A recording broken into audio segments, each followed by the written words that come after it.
right, so we're here with Katherine Swampy, running for the NDP in the Battle River-Crowfoot election. Just tell me a little bit, just to start off, about yourself. My name is Katherine Swampy. I'm from Muskwacheese, Alberta, Samson Cree Nation. I'm a mom, an advocate, and a business development manager. So tell me, how do you think the forum went here in Stettler tonight? I enjoyed it. I feel like it gave everybody else the opportunity to speak a little more about other issues. I feel like the other candidates being gone, without naming names, well, very obvious, with Pierre not being here, it allowed some light to shine on a lot of the other candidates, whereas when he's around, all attention is focused specifically on him, and this one allowed for everyone else to kind of have a voice too. I think some really important topics were touched on tonight. Just something that you think was important to talk about here tonight. So a lot of the things that were being ignored from a lot of the parties, like the infrastructure, that to me is very important. I feel like we need the internet, we need cell phones, we need a lot of new houses. A lot of our stuff is falling apart, like water and roads, and nobody's really bringing that up. Tonight they brought it up, so I was very happy about that. Something else that's really being ignored is the status of women funding.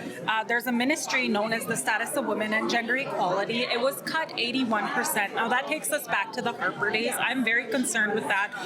Recently had a number of conversations with women in the riding talking about domestic violence, and they're reaching out for help, and I felt very helpless in that moment. And then I found out that we actually only have one woman shelter in the entire riding, and to find out that we had this huge cut just a few weeks ago really upsets me, because women are being held back in so many different ways, and we really need that advocacy and support for women right now. So to find out that, we're going back to the Harper days is very upsetting to me. No, and that's referring to the shelter in Camrose there, I believe, is it? Yes, that is the only woman shelter that we have in the entire riding. At first, I didn't really believe it. I thought, no, there's no way. But then as time went on, it just became more evident that this was the only woman shelter that we have, and I was very upset to find that out. Mm-hmm. I guess talk about why the NDP banner, and a little bit about where you think the state of the party is right now. So we actually have a leadership race coming up in September, and NDP is under a new reform right now, so they're changing a lot of things. I've been a member of the NDP since 2005, since Jack Layton days. I know a lot of people don't know who that is, so I don't expect them to know who that is, but those that do know who he is. And I've been a member of the party since 2005, and I've been running for NDP for the last 10, 11 years. I actually ran Battle River-Crowfoot in 2015. I know the riding has changed a lot, so I'm no longer a part of the riding. I am a parachute candidate, but I'm hop, skip, and a jump out of the riding, and I still feel like because we're so close, there's a lot of stuff that we still understand within one another. Of course, I live on reserve, so it's like living in a completely third world country, and when people are complaining about things, I'm like, it is a lot better than what I have to face, but I don't want to go there. Of course, it's very evident when people are talking.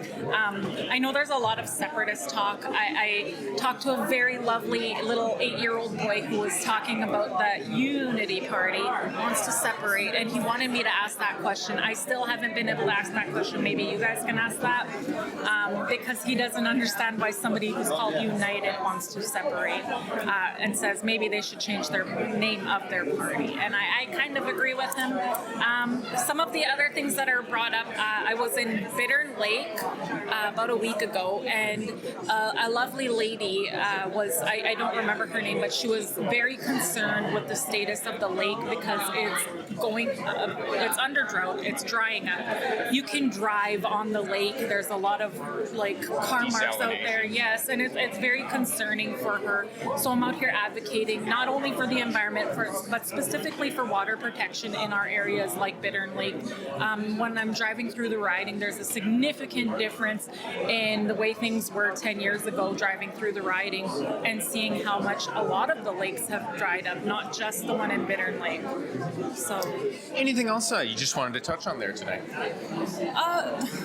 we kind of talked about a little bit of everything. So no, I can't think of anything right now. It's getting late, and they said that a lot of my words out of me already during the debate, or during the forum, I'll call it. Not really a debate. We don't really get a chance to respond to some of the things people are saying. It would be nice if we could, but it's fine. I understand time constraints. Last time I was here, we only had 4 people on stage, so it allowed for a lot more back and forth.